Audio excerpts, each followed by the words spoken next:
Thank you. Thank you very much. Please be seated.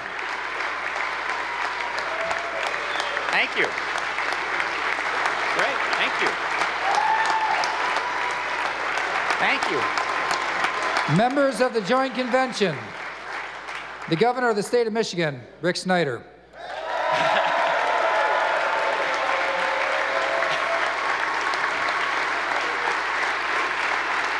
Thank you.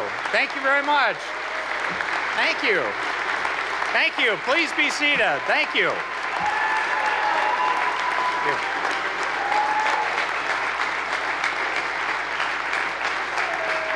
Well, thank you for that wonderful reception. Thank you. Thanks.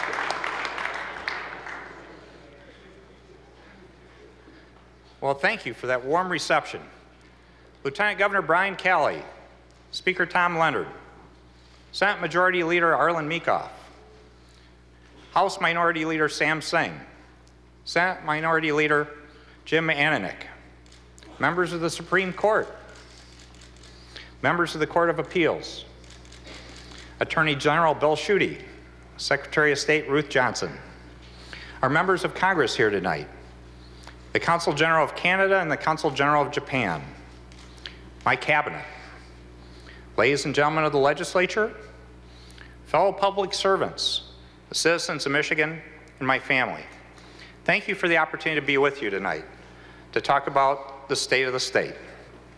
Before I begin the body of the state, let me talk about three special items to mention. First, I'd like to recognize First Lieutenant Cody Cass and Staff Sergeant Michael Beatty. They actually took military leave to march across the Upper Peninsula in recognition of suicide awareness for military members. While they are unable to join us tonight, I want to thank both of them for their service, sacrifice, recognition of the struggles that too many of our military members face. Let's give them a round of applause for walking across the entire UP.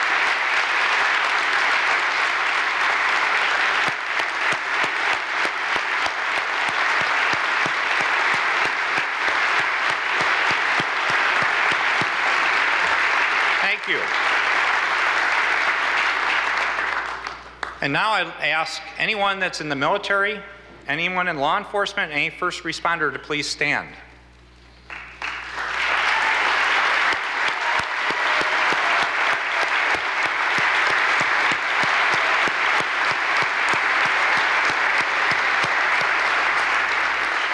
And now I'd like to ask for a moment of silence to recognize the deceased members of our military, law enforcement, and first responders that we've lost in the last year and we've lost in the history of our state. Thank you.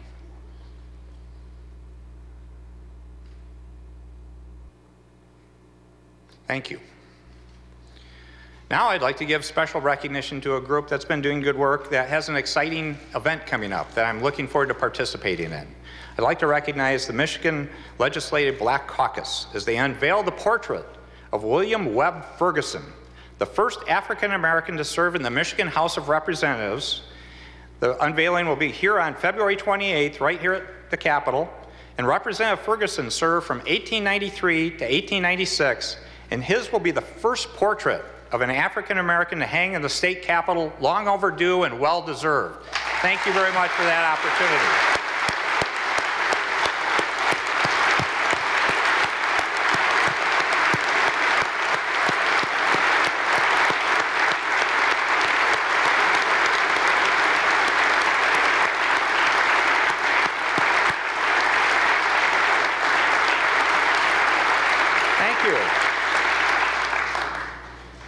Now, let's start with a look back at what we've done over these years, the incredible comeback of Michigan. To begin with, sometimes you're going to hear it from me, but it's good to hear it from a third party. So let me start with the Wall Street Journal and two articles they wrote, and to show the contrast in our state over the last decade. Now, on October 20th, 2009, the Wall Street Journal ran an article entitled, "The State of Joblessness." And it refer to the second sentence. What does it say? Here's some free budget balancing advice. Steer clear of Michigan model. The Wolverine state is once again set to run out of money, and it's once again poised to raise taxes, even as jobs and businesses disappear. 2009. Now, let's talk about a Wall Street Journal article from September 25th, 2017, entitled "The Michigan Comeback Story."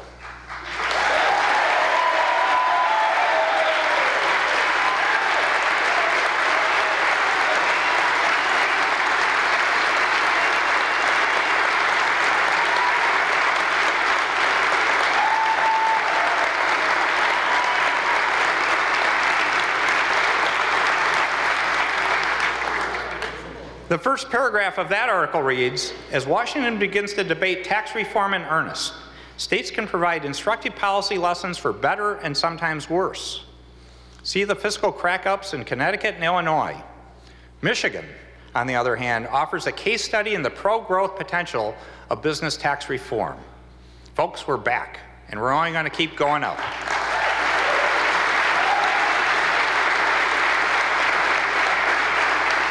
And let me give you some measures of that success. I'll walk through these fairly quickly, but I think it's important we recognize what we've done. And when I say we, what we have all done as Michiganders. First of all, private sector job creation. We've created over 540,000 private sector jobs. We rank #1 in the Great Lakes states, #6 in the nation. And to put that number in perspective for you, that's more than the populations of Grand Rapids, Warren, Sterling Heights, Marquette, Traverse City, and Muskegon combined. That's how many jobs we've created.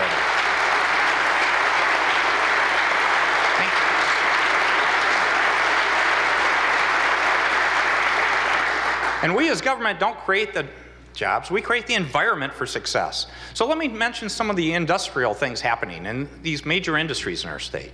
Manufacturing. We're back there. We're #1 in the nation in the creation of manufacturing jobs. Our auto industry is making a huge comeback. They're reconsolidating in Michigan. To give you one statistic that should stick with you, 76% of all the research and development in the U.S. auto industry happens right here in Michigan. We dominate that field, and we're going to keep that leadership.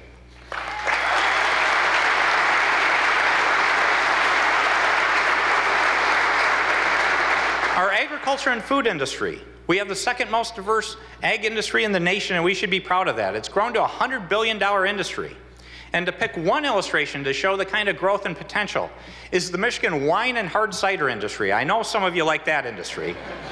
To give you an idea in terms of economic impact, the economic impact of that industry is now $5.4 billion annually, up from $300 million in 2005. Think about that growth.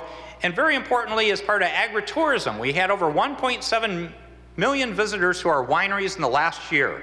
So get out there and check out those grapes.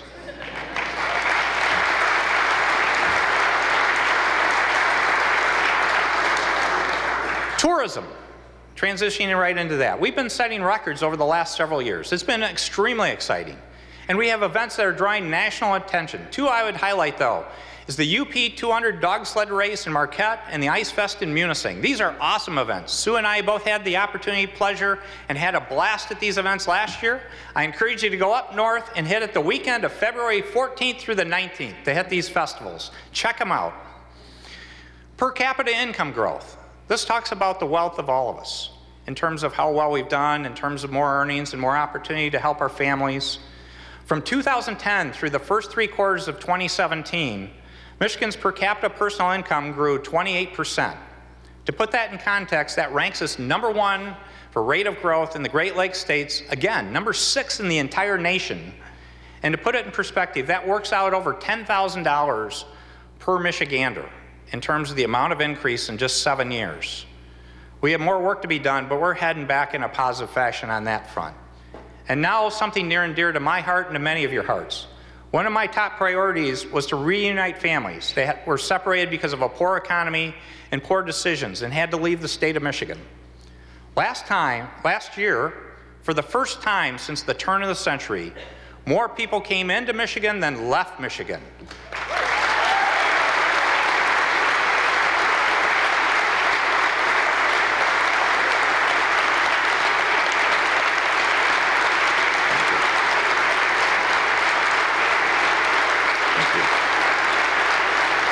Thank you. We are actually the #1 state in the Great Lakes region for net inbound people with bachelor's degrees. You used to hear about Chicago and Illinois, now it's Detroit and Michigan, and we're staying on the gas. And let me share a story with you. This is a great story. This is about a fabulous young woman from California, Kristen Hope. She grew up in California, she went to college in San Francisco. She could have gone to Silicon Valley, stayed in California, and established a career there. But she wanted to do something different with her life, and it led her to Detroit a couple years ago. She's fallen in love with the city, and has been part of its resurgence. She's in a new industry called FinTech, the financial technology industry, downtown.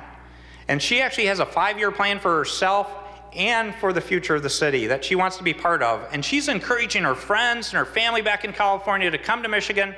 Kristen's here with us tonight. Kristen, would you please stand up and be recognized?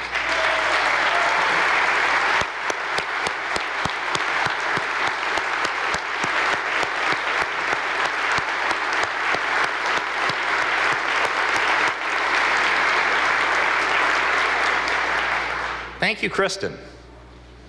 Now on to education. I want to talk about some of the focused initiatives we've done that will truly make a long-term difference to the young people of our state. These don't happen overnight, but making a commitment to these programs, they will make a huge difference to our children's future. And let me begin with a program I'm very proud we did back in 2014 and 2015, the Great Start Readiness Program for preschool. We made the largest new investment in preschool in the entire nation. We more than doubled the amount of openings we have for economically disadvantaged kids from 28,000 to 64,000. We are going to give these kids a brighter future. Related to that, the next step up the tier, we did some great legislation in 2016 on pre-3 reading. It's not just about 3rd grade reading, it's about pre-3 reading. You learn to read through 3rd grade. To be a successful learner after that, you have to have that ability to read. We did legislation, we're putting resources behind it to do great work to help these kids make sure we have everyone in Michigan reading well by 3rd grade.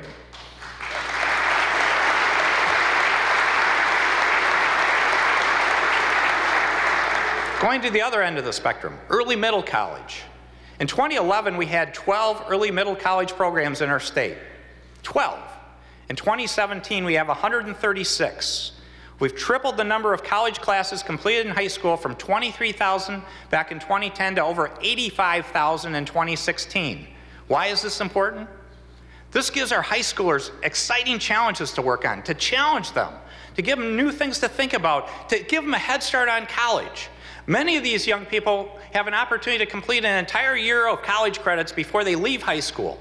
Not only does that give a head start on college, that saves a whole year of college costs. That's the best way we can help have affordable education for people, is give them an opportunity to learn in high school and not wait. Let them flourish.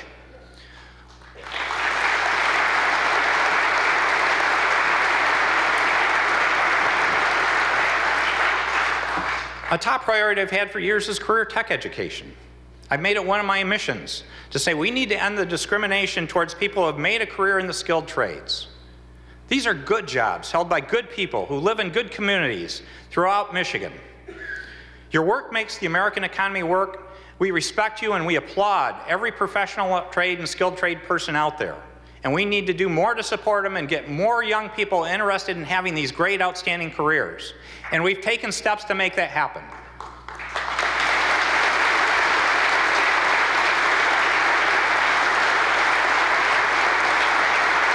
Thank you.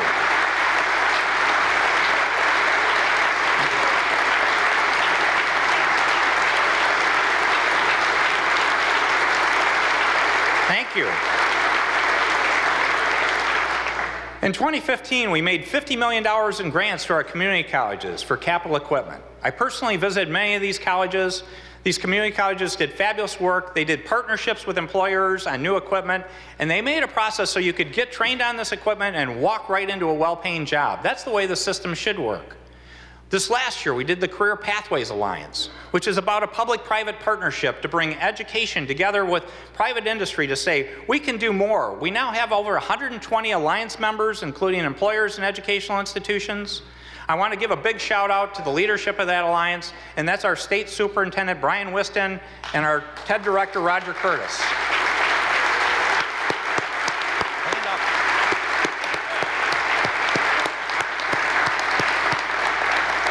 As part of this process, we've done some great legislation.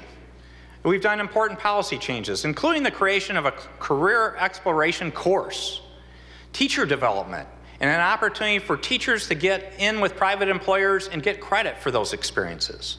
That's just the first stage. We have more coming. But that was with great legislative support, and I want to give a shout out to several representatives. I want to thank Representative Colley, Aller, Rendon, and Alexander. Stand up, the four of you, and let's give you a shout out for your good work.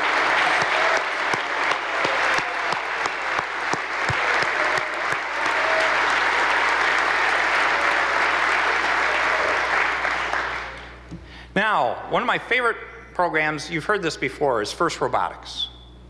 This is an after-school program that takes place from elementary school through high school, but in particular the high school programs, FIRST Robotics, is we have over 500 high school teams. To give you a point of reference, we have more teams than California and New York combined. We are the leader in this field, and you can see what this can do when I talk about this next story. I want to tell you the story about Jeremiah Nelson. Jeremiah is only a couple years old. He has the most serious form of spina bifida, and he can't crawl or walk. But he had an early on mentor that went out and found two robotics teams, two FIRST teams, the Petoskey Paladins and the Central Lake Trobotics. What did they do? They customized a car for Jeremiah so he can get around and interact with other kids. Now, there's no manual to do this. This is unique work. They just said, we're going to do this. And they build him a cool robotics car. And it's changing lives. It's changing their lives for doing this kind of work to help Jeremiah. It's changing Jeremiah's life. And it's showing all what we can do, what these young people can do when we just provide the form and the elements for their success. And it's great. Tonight we have a special guest. Let's open those doors and let's welcome in Jeremiah, his mom Danielle, his dad Stacy, his brother Samuel. Oh.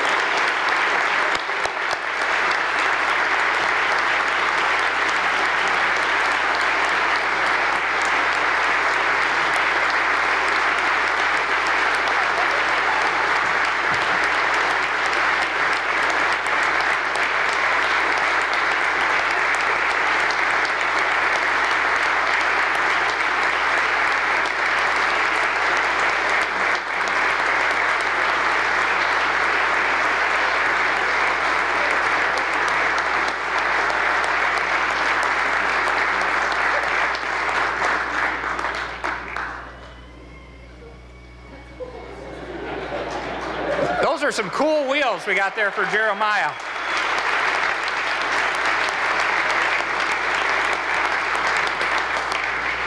And my family will tell me when we're done, Jeremiah is probably a better driver than I am today. I'd also like to recognize some people on the balcony, though, that helped make that happen. Not only did we have Jeremiah's family with us, we had Jason Chrome from Bear River Electrics, the mentor for the team, and Paige Smith and Matt Carey, two team members. So if you could stand and we could recognize you.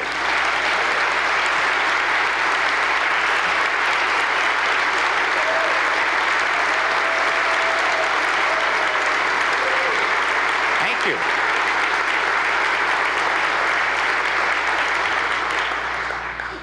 Now moving on to infrastructure. In our nation, we've consistently underinvested in our infrastructure. Why? Because it's not an exciting topic, and much of it's hidden from view. In Michigan, we've taken action to do better, because infrastructure is critical to the quality of our life and our economic well-being. In 2015, we passed legislation providing for $1.2 billion more for roads and bridges, while also providing $200 million in lower and middle income tax relief with the homestead property tax credit. Not only will we keep this pledge to accelerate this spending, but I'm going to ask for additional budget dollars to go even faster in this next year's budget. We can do even better than what we've already committed. Let's improve our infrastructure with roads and bridges and make an investment to get rid of those potholes.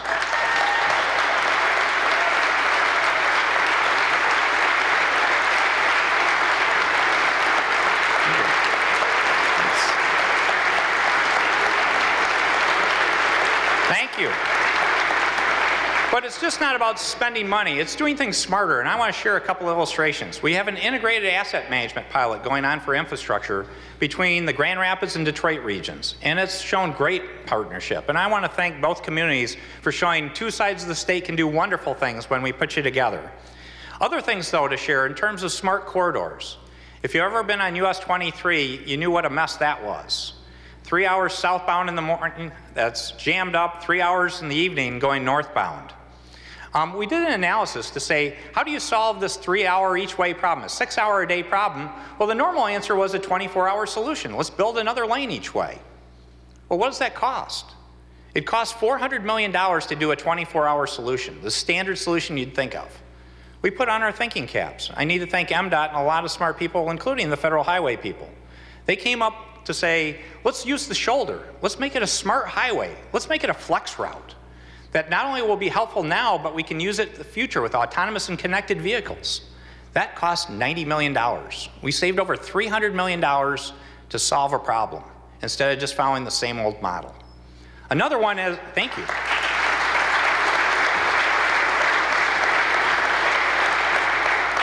Right now we have a public-private partnership opportunity out for I-75. We're talking about, we've been working on that project for several years. The projection, it was going to take decades to get it done. By doing this P3 bid, we believe we can reduce that time frame by an entire decade. Just think what a decade without construction work going on I-75 would mean to our entire economy, let alone the people living along that corridor. That's the kind of work we're doing. And then a personal favorite. You've been hearing about this one for a long time in terms of my state of the state, the Gordie Howe International Bridge. We have a wonderful working partnership with Canada. We need to say thank you for Canada for the financing. They've been awesome partners. But 2018 is going to be a big year. The contract with the builder will be signed and the groundbreaking will occur. I'm looking forward to joining with our Canadian partners this summer in starting construction right here in Detroit on the Gordie Howe International Bridge.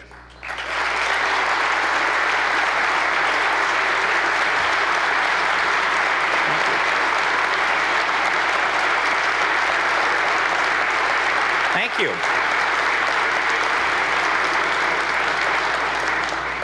And we have a very special guest here tonight that I want to recognize from Canada. It's great we have the Consul General who does a fabulous job, but we have a high-level minister from Canada, essentially equivalent to one of our cabinet secretaries. So it is a special treat, and our primary partner on the bridge project. So I'd ask him to stand, but ask we all give a great shout out and thank you to the Honorable Amarjeet Sohi, the Minister of Infrastructure and Communities for the Government of Canada. Minister Sohi.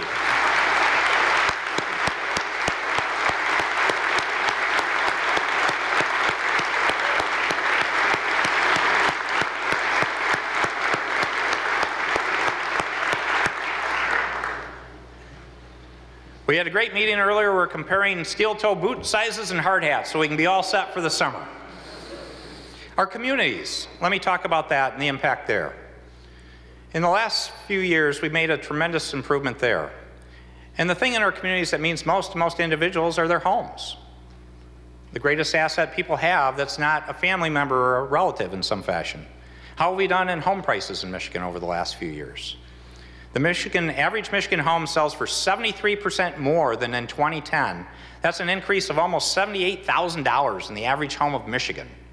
That's a great step forward in showing that we are coming back and we're on the right path to support our families in terms of home ownership. Our communities are doing well though, particularly our big cities. I want to mention two in particular. Detroit's transformation has been incredible. Remember what Detroit was like 10 years ago, or you may not want to. The progress has been incredible, and it's been about all of us working together. If you look just this last year, the Little Caesars Arena opened. The skyline's going to be transformed. The tallest building between Chicago and New York is going to be going up on the former Hudson site. That's tremendously exciting. And I want to give a shout out to our legislators, Senator Horn and Stamas, for their work on the Thrive and Good Jobs package. Thank you for your work in making that happen.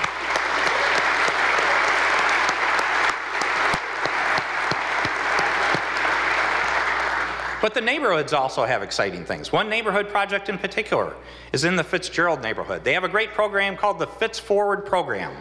It's about holistic neighborhood development with over 300 revitalized parcels, a new public park, greenways, a food ecosystem, green infrastructure, and local work development opportunities. That's what we need to be doing in the neighborhoods of Detroit to go along with exciting things in the downtown.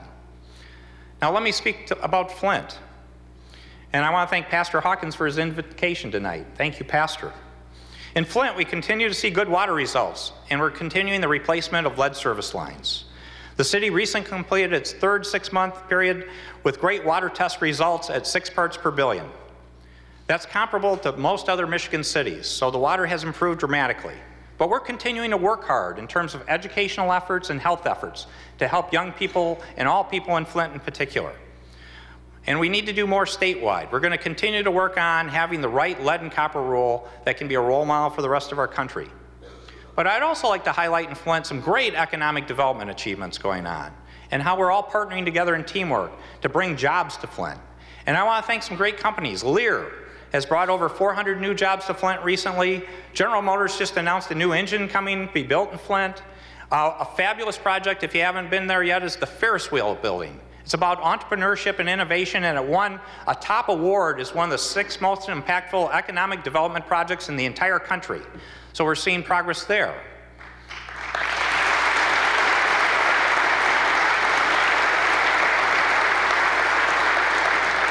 We talk about our big cities a lot, but we have some awesome smaller communities, and I want to give them a shout out too. We created a program called Rising Tide, 10 communities in the 10 regions to help them get on their feet, to do exciting things, to help them help themselves, and it's working. We've had 2 recent graduates. Charlotte and River Rouge are doing incredible things. Through this program, we're seeing revitalized downtowns, including renovations and rehabs, new businesses, positive attitude and culture, exciting things going on. So tonight, I'd ask we recognize 3 mayors. We have the honor of having Mayor Duggan from Detroit, Mayor Weaver from FLINT, and Mayor Lewis from Charlotte with us. This shows how partnerships can deliver results, and it's not about partisanship. So I'd ask all 3 mayors to rise and be recognized for your good work and partnership.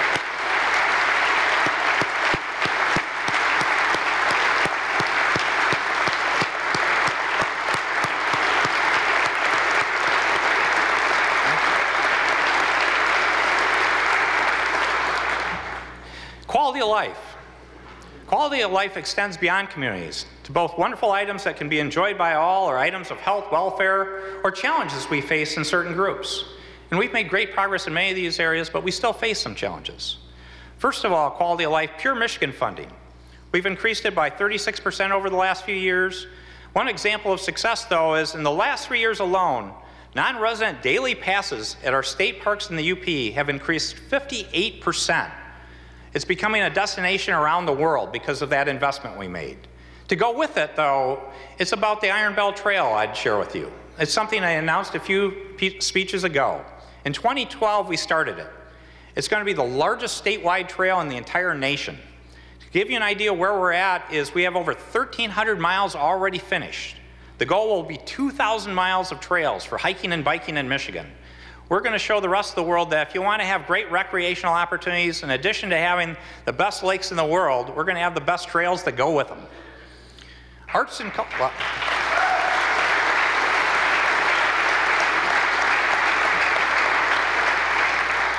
an often overlooked item, arts and culture, though. We've invested in that. We've increased our funding for arts and culture nearly 5-fold since 2010. We have world-class assets, the DIA, the DSO, and this summer in northern Michigan, we're going to have the opening of the Great Lakes Center for Performing Arts. So we're looking to bring arts and culture to all corners of Michigan.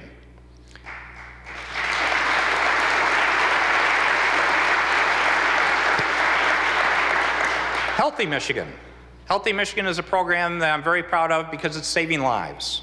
We have 675,000 Michiganders in Healthy Michigan. They're getting life-saving treatment. 80% are getting annual physicals, and they're avoiding ER visits. This is the right way to help people. Let's prevent those major illnesses. Let's give them an opportunity to hold a job. And it's making a difference in lives and well-being throughout our state. We should be proud. Let's keep it up.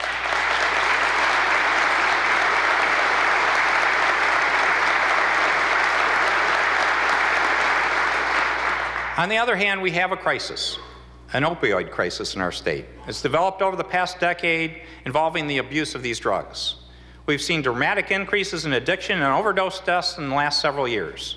As a state, we've been very active in addressing this terrible situation, but much more remains to be done. I want to start by giving a shout out to leadership on this front. Lieutenant Governor Brian Calley has been a leader on the task force, and he recently signed some legislation that will make a difference. To that and our legislative partners, I say thank you to the Lieutenant Governor and our legislators for making this happen. Thank you.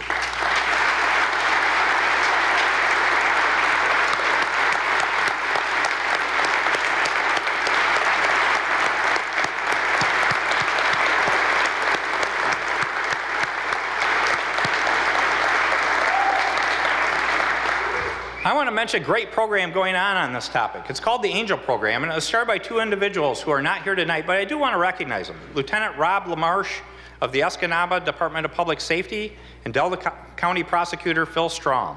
What is this program? It's been a success there, and it's all about really saying you can walk into a police facility, a Michigan State Police post, and say you need help, that you have an addiction.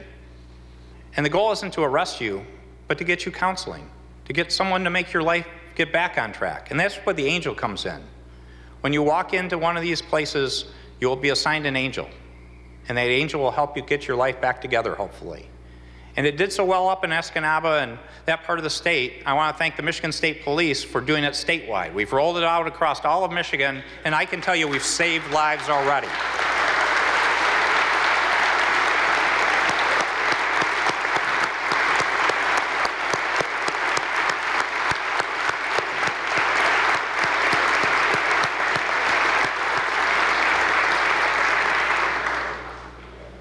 A second terrible problem is campus sexual assault. And I want to recognize the First Lady, Sue, and a wonderful group, bipartisan group of legislators for their national leadership regarding prevention on this topic. Since 2015, we've made $1.6 million on grant fundings to college campuses. What are these grants doing? They're helping educate men and women on how to prevent assaults, how to provide support when it does happen, and how to help survivors with the healing process. We need to keep that up. But I'd also add a special note tonight. Let us also apply a similar commitment in the Nassar case and reach out and support the courageous survivors, ensure that cases like this never happen again.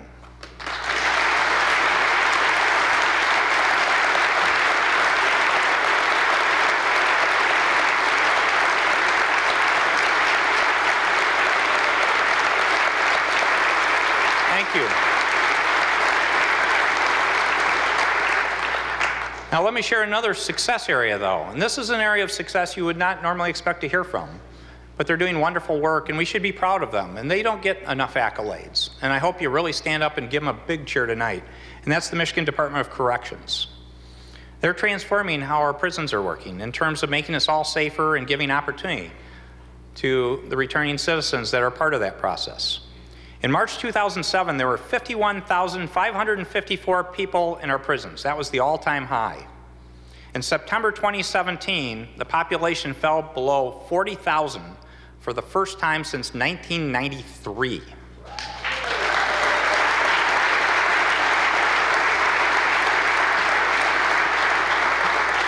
And how do you do things like this? One of the most positive national initiatives in corrections is right here in Michigan. It's called the Vocational Village.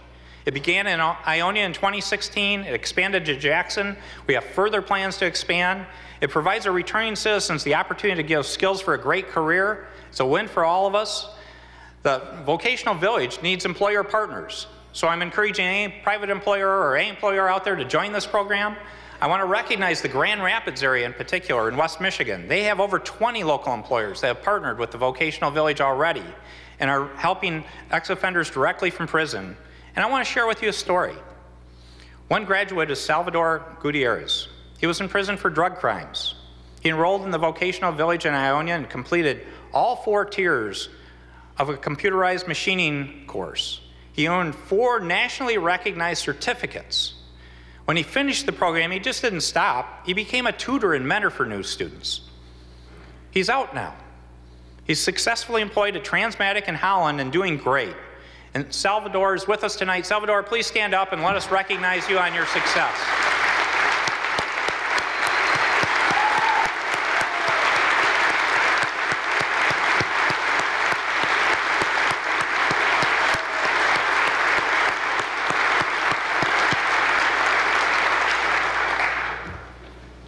couple other groups I want to recognize and good things we've done. Our seniors, the Silver Key Coalition, the partners I've had. Every year we've been delivering almost 500,000 meals more to the homes of seniors than we did in 2011. And then our veterans. We needed to do more. We were behind.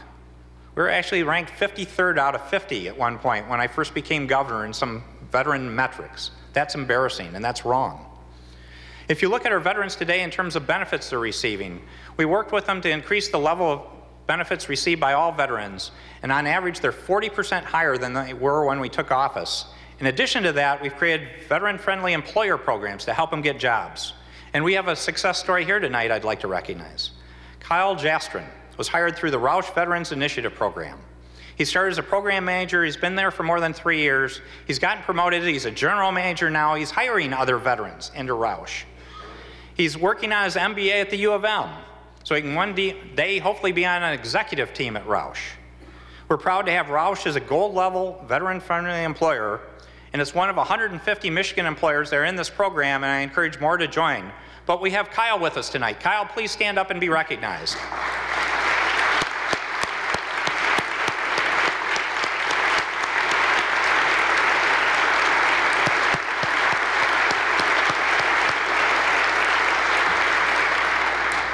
The last time on the look back is finally we did all the above in a fiscally responsible fashion. We completed structurally sound balanced budgets, and very importantly, we addressed long-term debt issues that had gone on for years without proper attention. I want to thank the great work going on for retirement reforms in 2012 and 2017. We reduced our long-term debt, our unfunded liabilities, by over $20 billion. And we put a payment plan in place to say we can move forward to make sure these retirees get their benefits they deserve, and at the same time not leave future generations in debt because of past decisions. That's the kind of effort we're doing, and we should be proud of that. Not only while we were doing this, we've increased our rainy day fund from when I started office of $2 million to almost $900 million today. That's fiscal responsibility, folks.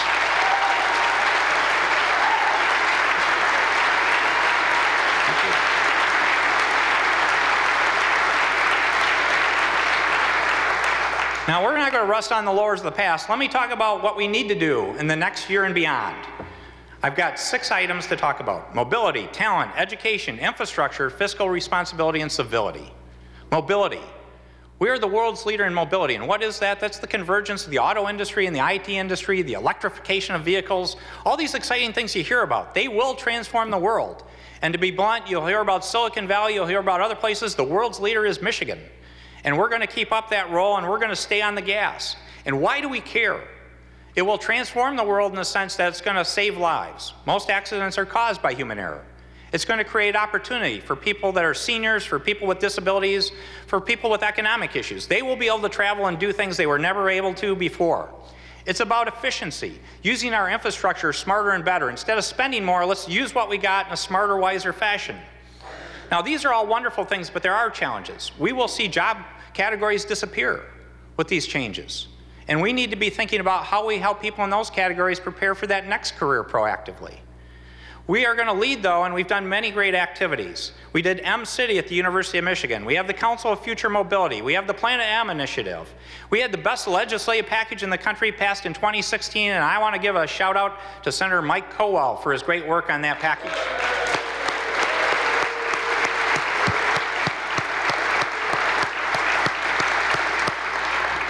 We have more activities coming, though. We've got the grand opening of the American Center of Mobility coming, and we've got one of the largest meetings on this topic coming in June to Detroit. It's going to be exciting.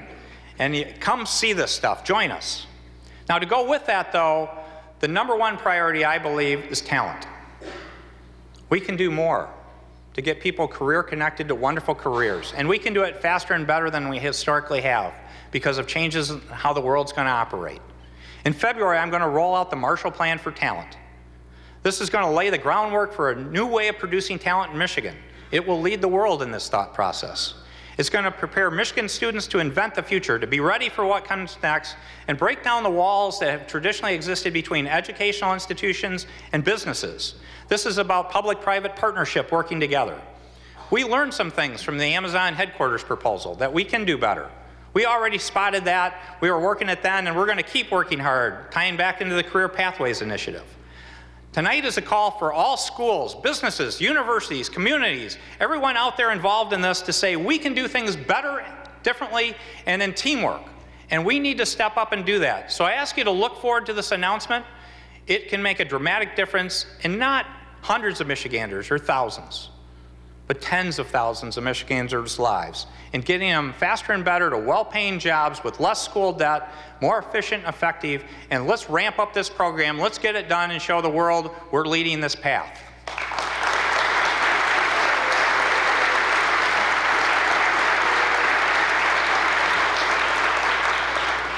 In education, though, we've made huge investments in education. To give you an idea of reference point, in fiscal year 18, K-12 appropriations reached a record. They're $1.6 billion higher per year than they were in 2011. But that's not just enough. We've helped address the retirement reforms, pension liabilities, all those topics. Now we have more money to invest in school operations. So in light of that, when I do the budget coming up in the next 2 or 3 weeks, I'm going to be proposing the largest increase in the basic per pupil student foundation allowance in the last 15 years. Let's invest more in education and the operations of our schools.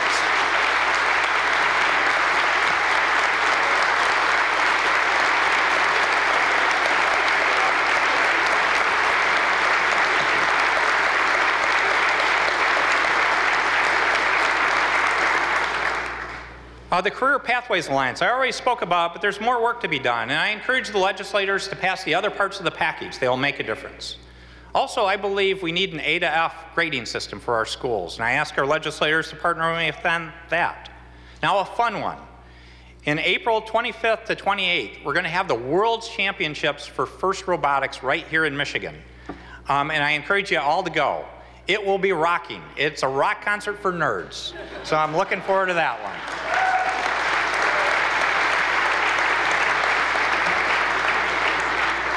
Back to infrastructure again. We need to do more in the future. We've done a lot, but we can't stop, particularly our environment. So on Monday through Friday of next week, each and every day, I'm going to roll out a new major initiative on the environment or infrastructure. And to give you the list of what those topics are, I'm not going to spend a lot of time tonight, but I want you to know we're putting markers out there to say we need to invest more. So I'll go through this list of 5. First of all, rural broadband. We need broadband access in every corner of Michigan. It's critically important to bring back our smaller communities. It's about economic engines of these communities and great places to live. We need to do something about Clean Michigan Initiative. It was a bond issue in '98. It passed by 63% of the public voting for it. It was $675 million. We spent all that money, and we still owe 10 years plus on the bonds. We can come up with a better initiative to keep going and do it in a way where hopefully we don't leave our kids in debt after we've spent the money. Third, recycling. This has probably been one of the most disappointing initiatives I've had in my time as governor. We got complacent. We thought we did the deposit law, so we were doing great on recycling. We're behind. We're half the national average on recycling. We have to do more. It's for our own good, and it's for the well-being of our society and our world. Invasive species, the Asian carp. I'm going to have a day calling on how do we prevent that? And we've been working a partnership agreement with the Great Lakes states and the provinces on how we can come together to make an investment in Illinois at Brandon Road Lock to help keep those carp out. We've had too many studies, we've had too much talk, we have not had enough action. Enough is enough. If the federal government isn't going to do it, or they're not going to do it, let's get together as Michiganders and invest where we need to protect the Great Lakes.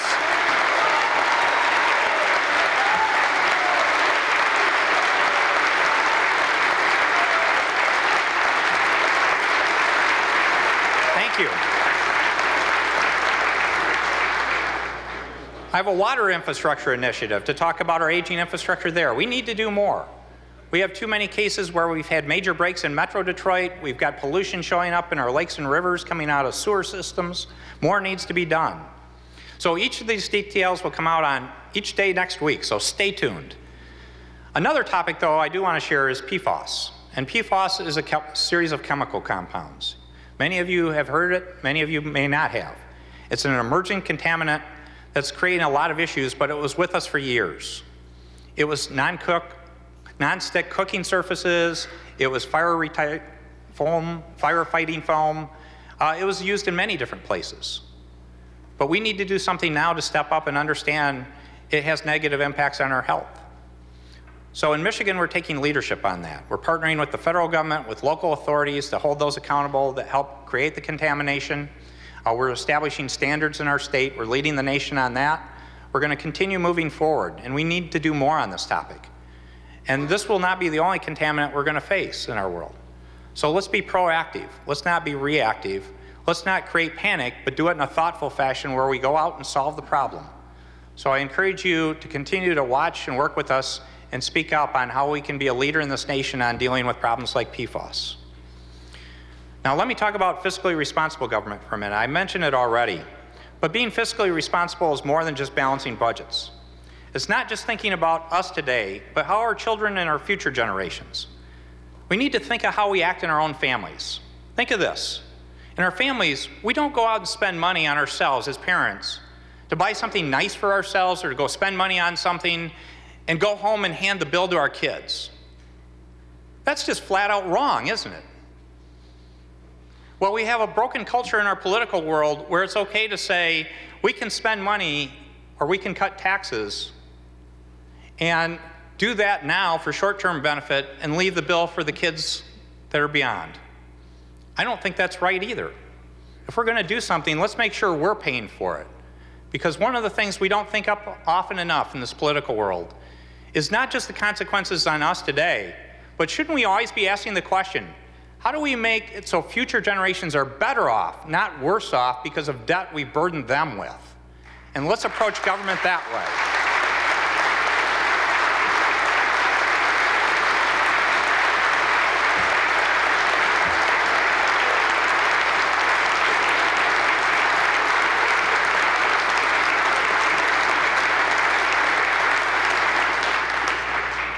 We inherited one of those, and that was those unfunded liabilities I mentioned to you about. That had gone on for decades. We inherited $65 billion. We did reforms to deal with $20 billion. We put a payment plan in place, so by 2038 it'll be paid off. Literally, it'll free up billions of dollars then to support programs for those kids of the future. Shouldn't we stay on payment plans like that, and shouldn't we make sure that we're adding to future generations rather than taking away from them? Now, the last topic I want to talk about on this group was civility. And I admit, I'm getting on my soapbox here. I believe the greatest threat to the future of our nation is ourselves. And the current environment of people fighting with one another, whether it be partisanship, whether it's ideology or other issues. If we can't get along with ourselves, how can you be great? How can you maintain that status? We need to start acting like a family more. We need to be using that as our role model. One of the warning signals I'll tell you, if you hear someone running for office, and this is my personal view, and they talk about fighting, the red light should be flashing. Who are we fighting with? Ourselves. That's not right. Fighting does have a role. It was on the beaches of Normandy, not the beaches of Lake Michigan. We need...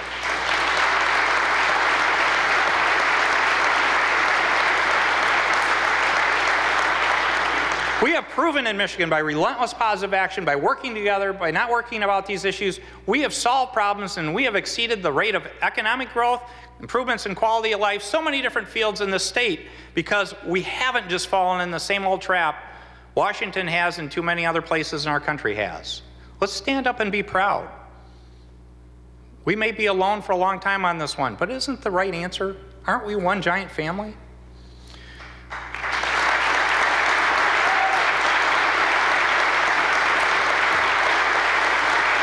So let me start wrapping up, and I want to thank all of you. I want to thank the people of Michigan for this opportunity.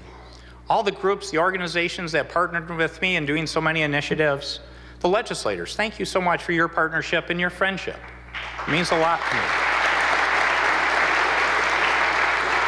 I want to thank my team, the 47,000 people in state government, and the cabinet members, and all of us that have been partners in so many different ways, doing so many different things, and in particular, I want to thank my family for putting up with me.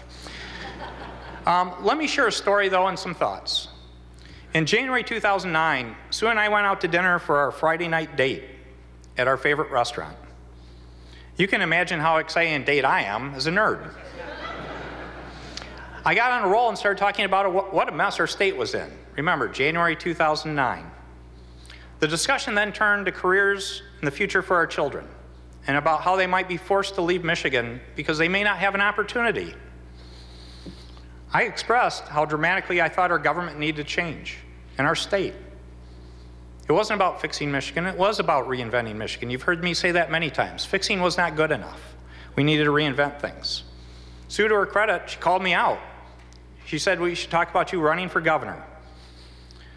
We talked about a 10-year plan, 2 years running and 8 years as governor.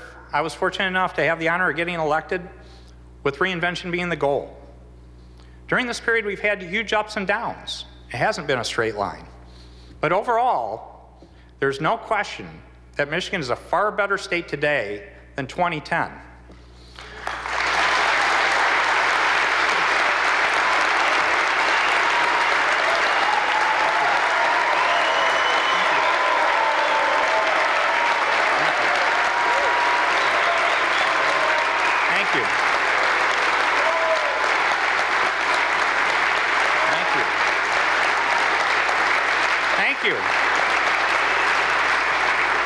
Not only do we have most of our kids staying now, but many are returning, and kids with no prior connection like Kristen are coming to Michigan. On a personal note, though, and I am taking some editorial license, I'm proud to report that our kids are doing well here. Jeff's getting married to Blair, a wonderful young woman, and it will be a union of a Wolverine and a Spartan.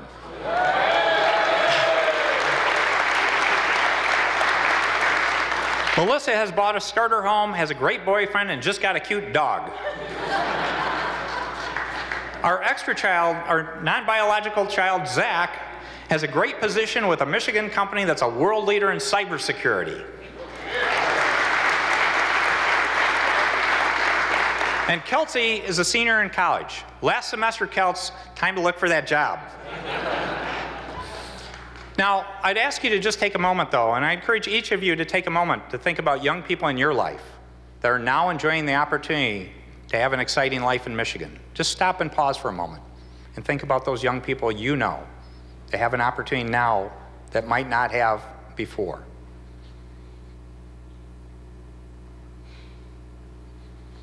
Thank you. Now, I'd like to end with a couple other comments. Tonight just isn't about looking back, but looking ahead. Let me give you my commitment to work hard through the last day of my term. It's an honor and privilege to serve you. Tonight, I'm also going to take the privilege of sharing some advice for the future. Succeeding generations of leadership and citizens need to stay the course and continue the work we've started. Each and every succeeding year can be better for decades to come if we continue the path we've created through the partnerships we've made over the last few years. It will require certain things, though. It will require us to solve real problems with real solutions rather than forcing partisan or ideological solutions on one another. It will require us to act with relentless positive action and not spend time assigning blame or worrying about credit. It will require our leaders to act more like a family than politicians. Let's make our positive progress of the last few years continue for the next few decades. Thank you. God bless Michigan and the United States of America. Thank you.